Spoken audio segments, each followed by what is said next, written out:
40% 정도가 수분이 부족한 상태예요. 체중 때문에 고생하는 선수가 상당히 많아요. 네네. 아, 이거는 인터뷰 하지 말 거겠어요.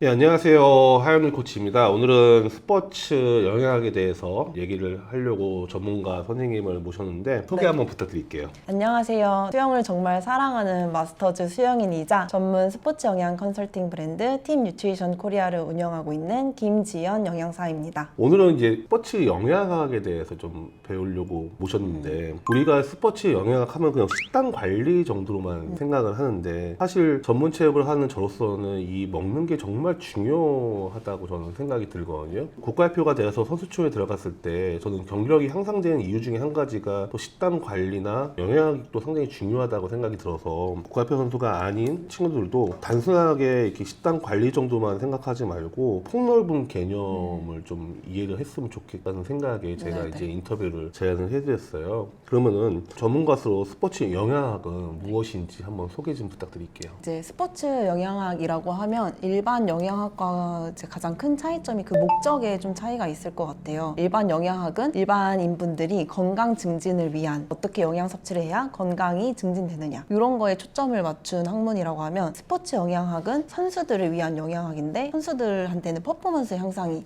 제일 중요하잖아요. 그래서 퍼포먼스 향상을 위한 영양학이라고 보시면 되는데 좀 더 세부적으로 보면 부상을 당한 선수들은 재활을 위한 영양이 또 있을 거고 체급 경기 같은 선수들은 체중을 감량하거나 증량하는 그런 경우도 필요할 거고 이렇게 좀 특수한 스포츠 상황에서 적용되는 영양학을 스포츠 영양학이라고 합니다. 한마디로 그냥 영양학은 전반적인 건강한 삶을 위한 방식이라면은 스포츠 영양학은 재활도 재활이지만 결국엔 경기력 향상을 위한 목적이 있는 학문인데 근데 수영은 다른 스포츠하고 다르게 이제 물속에서 하잖아요. 그러면 이 수영과 다른 스포츠가 영양학적으로 좀 이렇게 수영만이 더 보충을 해야 되는 어떤 그런 부분이 있나요? 일단 수영은 굉장히 에너지 소모가 많은 종목이잖아요. 예. 다른 종목에 비해 조금 더 강조되어야 할 영양소는 아무래도 탄수화물일 것 같아요. 왜냐하면 이 탄수화물 자체가 우리 몸의 연료가 되는 영양소거든요. 자동차로 비유를 하자면 단백질 같은 거는 우리 몸에 구성하는 엔진이거든요. 선수들이 단백질 섭취를 굉장히 중요하게 생각하고 또 많이 먹기도 하고 하지만 반대로 좀 탄수화물은 조금 간과하는 경향이 되게 커요. 왜냐면 이제 매스컴에서 다이어트 같은 그런 것들이 많이 나오면서 탄수화물은 안 좋다, 탄수화물은 우리 건강의 적이다 이런 인식들 때문에 탄수화물을 조금 멀리하고 안 먹으려고 하고 이거 먹으면 살찌는 거 아니야? 이렇게 생각을 하는데 사실 단백질은 우리 몸에서 남는 에너지원이라고 하면 탄수화물은 계속해서 쓰이는 에너지원이거든요. 그러니까 연료가 되는 거죠. 엔진이 아무리 좋아도 좋은 외제차를 타도 기름을 넣지 않으면 안 가는 것처럼 그렇죠. 탄수화물이 그 연료의 역할을 하기 때문에 선수들한테는 이제 탄수화물이 가장 강조가 되어야 될 것 같습니다.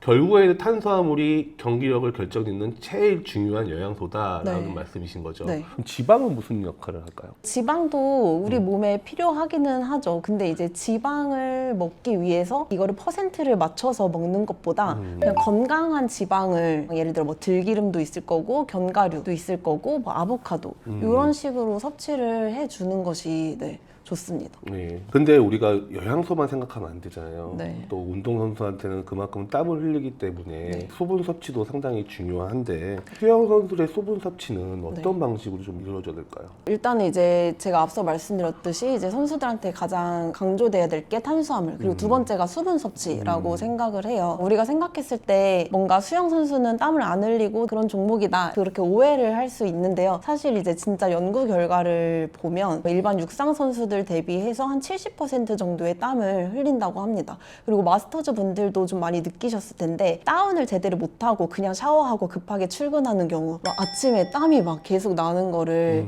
경험하실 수 있을 거예요. 그렇게 밖에서 땀이 나듯이 물 안에서도 땀이 나는 거죠. 근데 이제 우리가 물 안에 있으니까 이런 갈증 신호라든지 이런 것들이 둔화되고 내가 땀을 흘리고 있다 이걸 체감을 잘 못하게 되는 거죠. 그래서 이제 일반 사람들은 자기가 섭취하는 칼로리가 뭐 2000칼로리라고 하면 한 2리터 정도의 물을 먹어라 이렇게 말을 하고 있는데 선수들 같은 경우는 그것보다 훨씬 더 땀을 많이 흘리기 때문에 이것보다 더 수분 섭취를 많이 해줘야 되거든요. 근데 이거를 굉장히 판별하는 지표가 되게 애매하잖아요. 그래서 이제 판별할 수 있는 지표로 몇 가지 말씀드리자면 첫 번째로는 이제 갈증 신호 내가 운동을 하면서 오늘 갈증 신호가 몇 번 있었는지 체크해 볼 수 있고, 또 두 번째로는 훈련 전후의 체중 대비. 그래서 이제 저는 선수들 탈의실에 체중계가 다 있었으면 좋겠어요. 훈련에 들어가기 전에 체중을 재보고 나오고 나서 체중을 재보는 거죠. 그럼 체중 손실이 한 1kg 정도 감량이 됐다 하면 이거는 사실 지방이 빠진 게 아니라 내 몸에 수분이 빠졌다라고 생각을 하시면 돼요.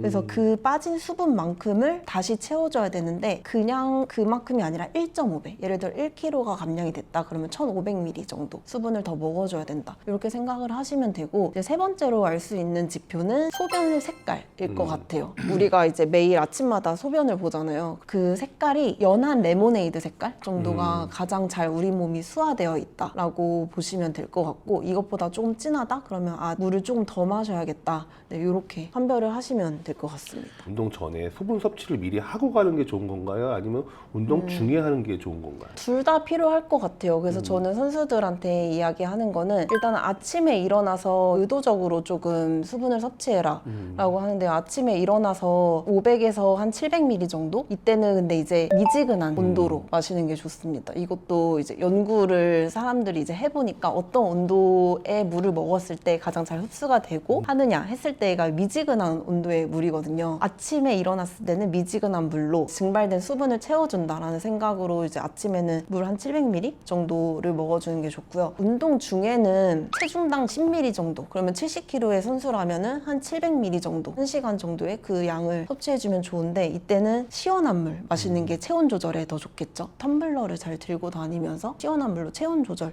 해주는 게 좋을 것 같습니다. 또 운동이 끝난 후에도 이때는 이제 줄어든 체중만큼 먹어야겠죠. 1.5배 정도. 1.5배 정도? 1kg가 줄어들면 거의 네. 1500ml 정도의 수분을. 쉽지는 않겠네요.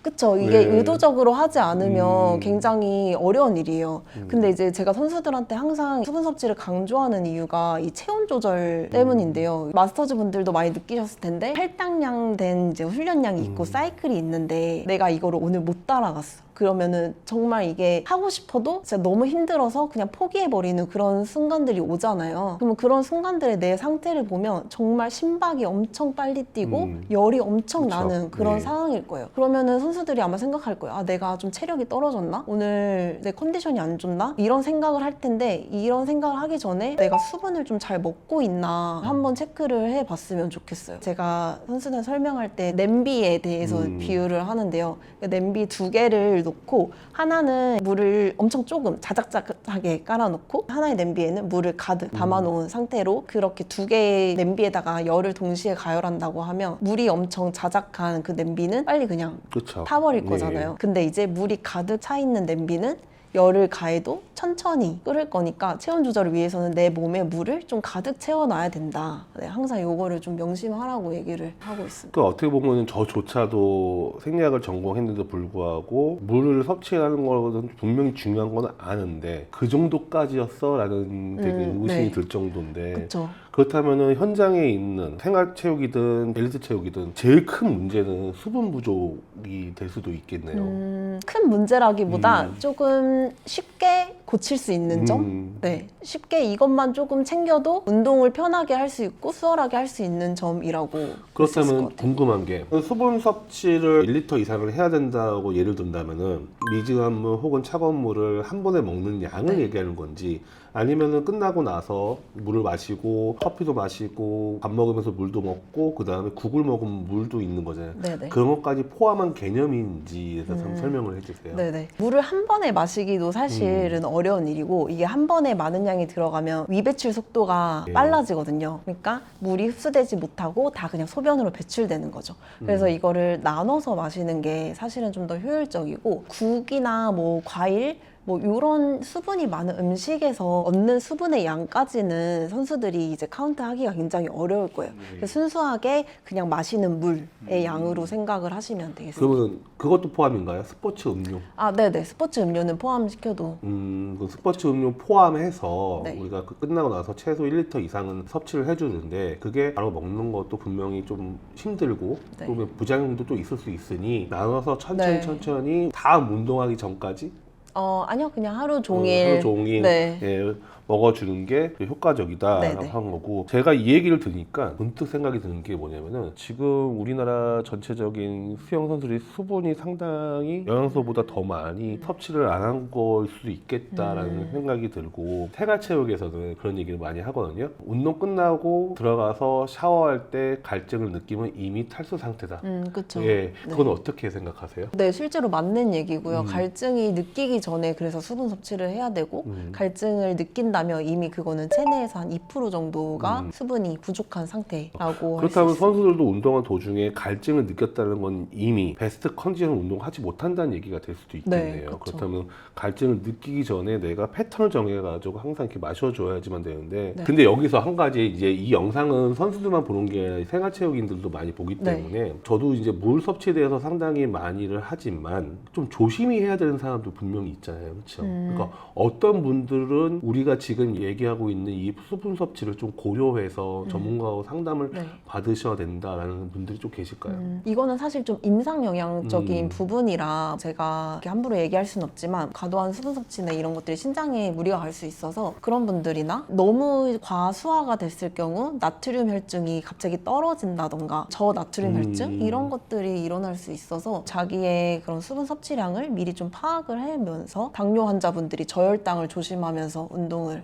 하는 것처럼 그런 것들은 미리 조금 사전에 알고 계시면 도움이 될 것 같아요. 그러니까 지금 우리가 나누는 대화는 정상적인 건강한 사람들의 기준인 거지, 그거에서 벗어나는 사람들은 좀 고려를 해서 시청을 하시면 좋을 것 같아요. 그러면은 우리 다시 얘기로 돌아가서, 우리가 이제 평소에 훈련을 하다 보면 하루에 두세 번도 운동을 해요. 네. 경기를 제외한 평소에 운동할 때 네. 언제 무엇을 어떻게 먹느냐가 상당히 중요할 텐데, 전문가 입장에서 봤을 때 훈련기라고 하죠. 우리 훈련 도중에 영양 섭취를 할 때 꼭 지켜야 할 핵심 포인트가 있을까요?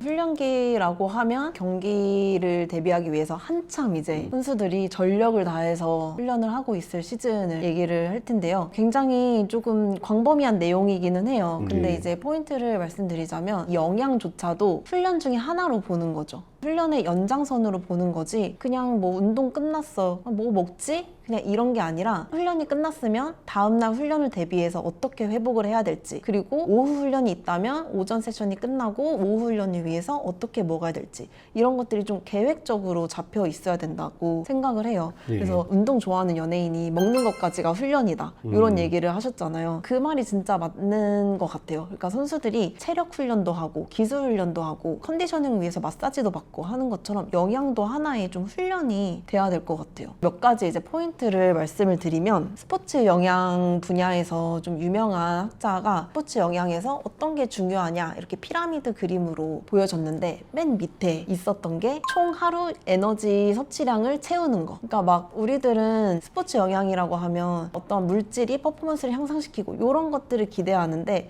사실 가장 기본을 지키는 거, 그것도 선수들이 잘 못하거든요. 그래서 맨 밑에는 에너지 밸런스, 내가 이제 소비한 에너지만큼 하루에 섭취하는 거, 그게 가장 중요한 포인트가 될 거고요. 그 다음에는 이거를 탄단지를 어떤 비율로 먹느냐가 그 다음 중요하고, 그 다음 중요한 것들이 식사 타이밍이 언제로 할 것이냐, 이게 중요하고, 그 다음 마지막이 보충제였어요. 근데 사실 사람들은 제일 관심을 갖는 게 보충제이죠. 네. 근데 가장 핵심 포인트는 전체 총 칼로리를 섭취하는 거, 이게 가장 첫 번째 포인트가 될 것 같고요. 이제 두 번째 포인트가 아침 식사하는 건데요. 아까 제가 얘기했던 이제 탄수화물이 가장 중요한 에너지 근원이다 라고 얘기를 했는데, 탄수화물이 우리 몸에 흡수가 되게 되면은 간하고 근육의 글리코겐 형태로 저장이 되는데, 아침에는 이 글리코겐이 고갈되는 상황이 옵니다. 근육에는 좀 글리코겐이 남아있지만 밤 사이에 혈당에 있는 그런 당 수치가 좀 떨어져 있는 상태인 거죠. 그래서 사실 뭐 마스터즈 분들은 그냥 공복에 수영하셔도 사실 근육 글리코겐이 남아있기 때문에 당뇨 질환이 있거나 하신 분들 아니면 문제가 없어요.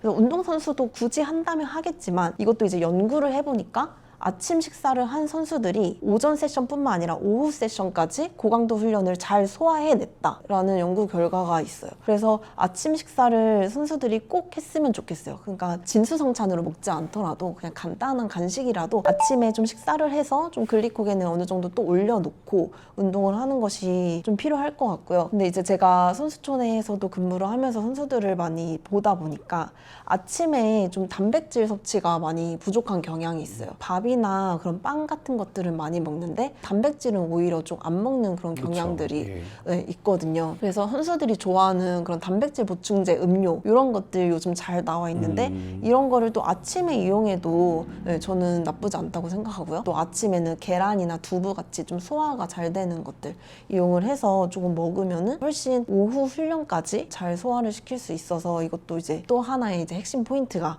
될 것 같고 좀 아침 식사 하시니까 선수촌 아침에 고기 나왔나만 생각하는데 단백질 하면 또 무조건 아, 고기라는 네네. 그쵸? 네. 네, 고기뿐만 아니라 소화가 잘 되는 유제품이나 계란, 우유 네. 이런 것들은 충분히 섭취가 가능하다 말씀이신 거죠? 네. 그럼 훈련 중에는 어떤 게 있을까요? 세 번째로는 이제 훈련 중에도 선수들이 가져가야 할 그런 포인트들이 있는데 1시간 이상 운동을 하면 우리 몸이 굉장히 글리코겐이 고갈되는 그런 상태가 오는데 이때 계속 또 연료를 집어넣어줘야 돼요. 이때 가장 이용하기 쉬운 게 뭐냐? 이온 음료. 그렇죠. 이온 음료에 대해서 우리가 항상 너무 편하게 접하니까 먹어도 되고 안 먹어도 되고 라고 생각을 하지만 1시간 이상 운동을 한다면 이온 음료는 꼭 먹어라.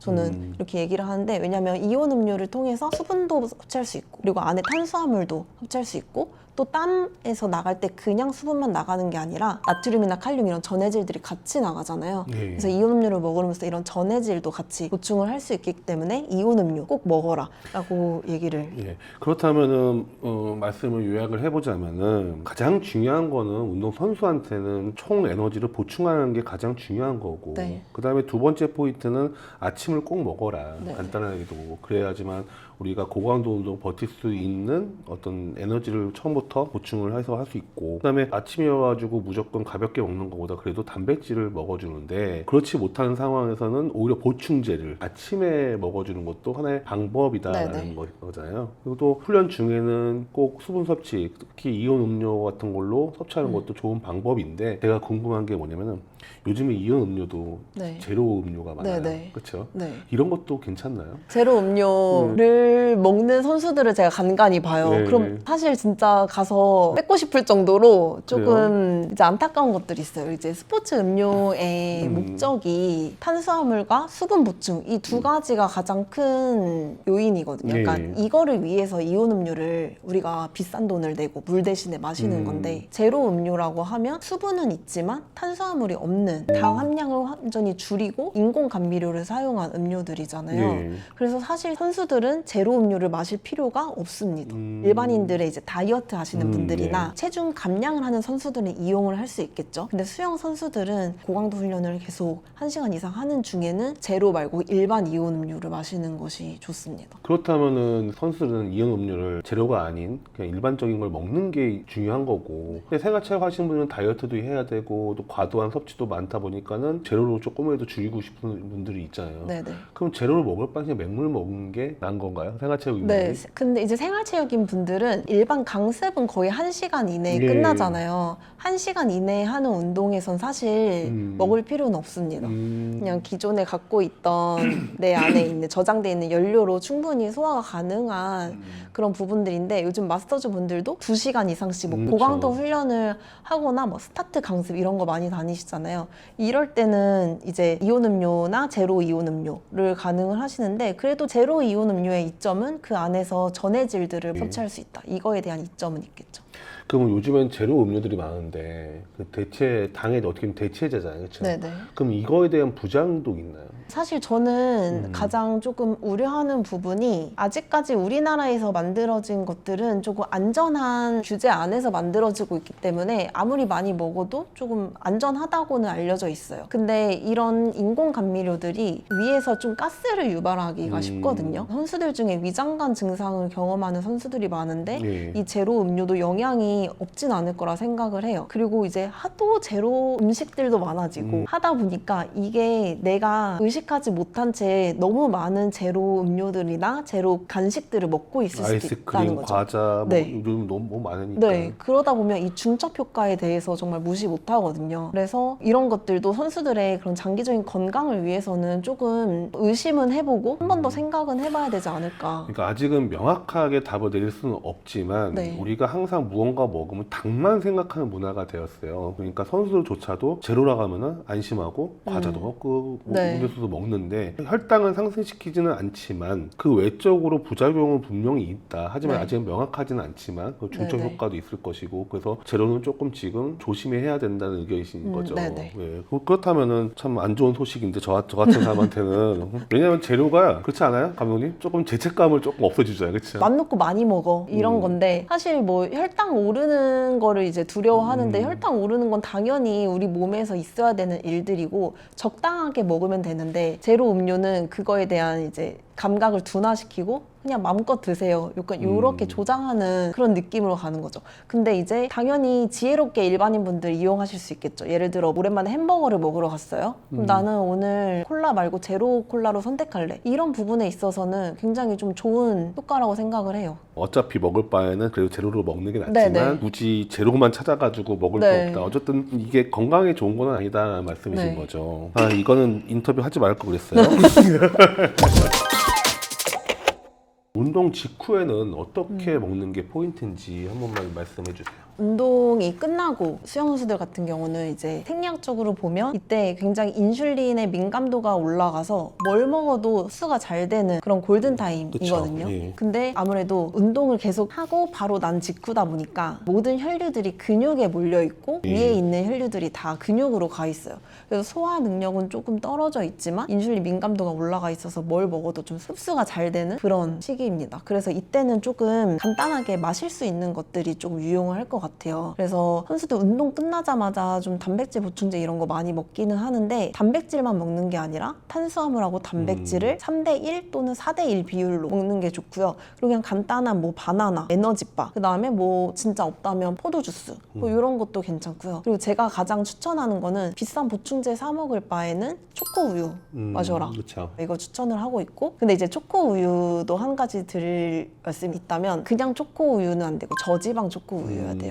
네. 왜 저지방 초코 우유가 될까요? 지방 함량이 높으면 위에서 머무는 시간이 길어지면서 흡수가 좀 안 되거든요. 그래서 흡수가 빨리 되고 회복을 돕는 데는 저지방 초코 우유가 좋습니다. 그렇다면은 바나나도 많이 먹잖아요. 네네. 그 포도주스도 많이 먹고 뭐 수박도 많이 네네. 선수촌에서 매일 나오는 과일 중에 네, 한 가지가 이제 수박이죠. 회복을 위해서 과일 종류가 좋은 건가요, 많이? 과일에는 과당이 들어가 있잖아요. 예. 그래서 우리가 탄수화물을 먹을 때 그냥 한 가지 종류의 포도당만 먹는 것보다 포도당하고 과당을 같이 먹는 게 좋아요. 왜냐하면 이 우리 몸에 소장에서 흡수될 때 수송체가 다르거든요. 이동시키는 배가 두 종류가 있는 거죠. 그래서 포도당만 이동시키는 배가 있고 과당만 이동시키는 배가 있는데 한 가지만 먹으면 이 과당을 이동시키는 배는 사용을 안 하는 거잖아요. 수송체를 모두 다 사용을 하려면 밥 먹을 때 뭐 과일 이렇게 같이 먹는 게 좋습니다. 선수들은. 우리가 지금 먹는 것만 막 얘기 많이 했잖아요. 네. 그렇죠? 먹는 것만 얘기했는데 저는 개인적으로 선수들을 가리키면서 혹은 내 주변에 체중 때문에 고생하는 선수가 상당히 많아요. 네네. 그래서 말 그대로 저 선수 진짜 체중만 조절하면 정말 잘할 텐데 근데 저 선수가 많이 먹는 것도 아니에요. 그리고 개인적으로 노력도 많이 해요. 특히 여자 선수 같은 경우에는 이 체중 조절을 하냐 안 하냐가 경기력을 상당히 많이 결정짓는 요인도 되고요. 그 다음에 여자가 성장기가 이제 어느 정도 와서 생리가 시작이 된 이후에는 지금 평가하기는 이르다.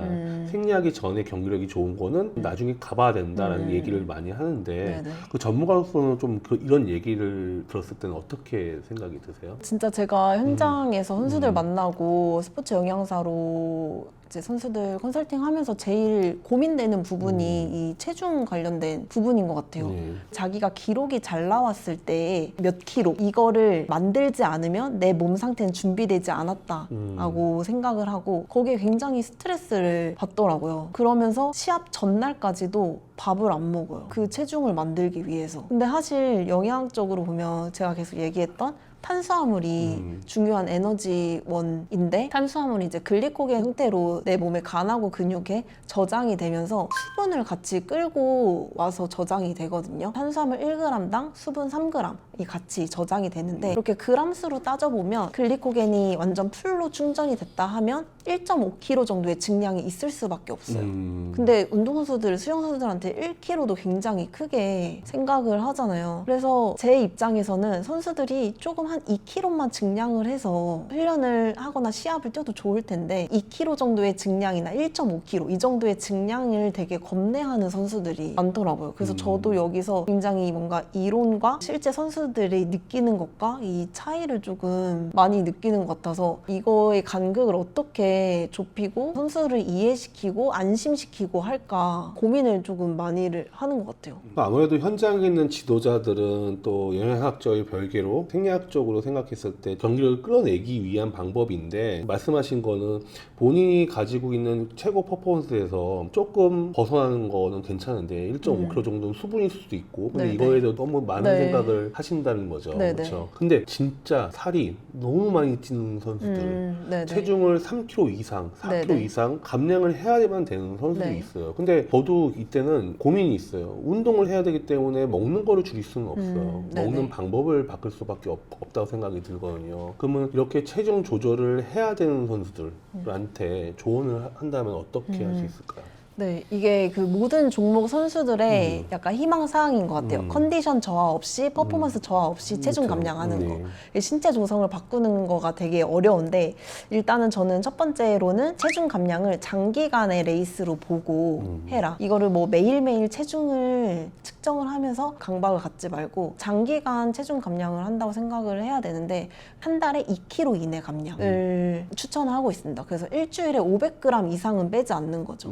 왜냐하면 우리 몸이 그 체중에 좀 적응할 시간을 줘야 되거든요. 그래서 체급 경기 선수들도 보면 진짜 한 8kg 정도씩 남자 선수들 막 10kg 이렇게 네. 체중 조절을 하거든요. 단기간에 체중 조절을 하면 컨디션 저하가 올 수밖에 없어요. 퍼포먼스가 제대로 안 나고 훈련도 제대로 소화를 못 시키고 이런 선수들도 굉장히 장기간의 시간을 두고 감량하는 거를 추천을 하는데 그러면은 어떻게 해야 되냐? 내가 소비하는 에너지보다 먹는 에너지를 항상 적게 4,000칼로리 정도의 내가 하루 에너지 필요량이다 하면은 3,500칼로리 조금씩 한 200칼로리, 300칼로리, 500칼로리 이렇게 조금씩 줄여 나가는 거죠. 그거를 이제 음의 에너지 밸런스라고 얘기를 하는데요. 이 에너지 밸런스를 마이너스로 계속 가져가면서 천천히 빼는 거를 일단 추천드리고요.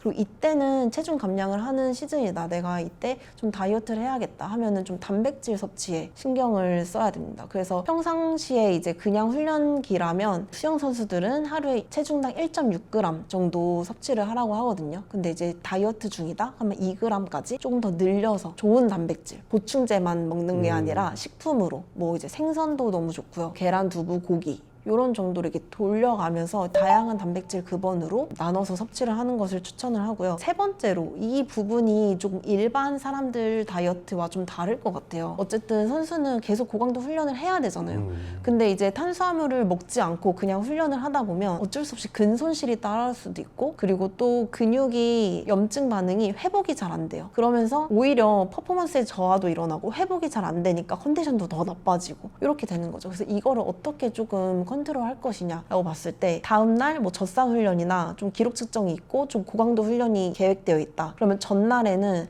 좀 탄수화물을 넉넉하게 먹는 거예요. 기준을 좀 탄수화물에 두시고 평소보다 이제 조금 한 8g 정도 고강도 훈련이 있다 그럼 8g 정도 그리고 다음날 훈련이 조금 이제 회복하는 그런 훈련이고 저강도 훈련이 계획되어 있다. 그럼 이때는 좀 탄수화물을 줄이고 단백질을 더 늘리고 이런 식으로 우리가 훈련도 주기화 훈련을 하잖아요. 네. 매번 세게 때리는 게 아니고 훈련 강도를 조절을 하는 것처럼 탄수화물도 그거에 맞춰서 좀 조절을 해서 먹으면 회복도 빨리 할 수 있고 컨디션도 저하되지 않고 좀 훈련을 할 수 있을 것 같아요. 그러니까 운동 강도에 따라서 탄수화물 섭취량을 좀 조절을 한다면은 체중 조절과 그다음에 훈련을 동시에 다 가져갈 네네. 수 있다는 말씀이신 네. 거죠. 근데 요거는 좀 번외로 그럼에도 불구하고 안 빠지는 사람이 있어.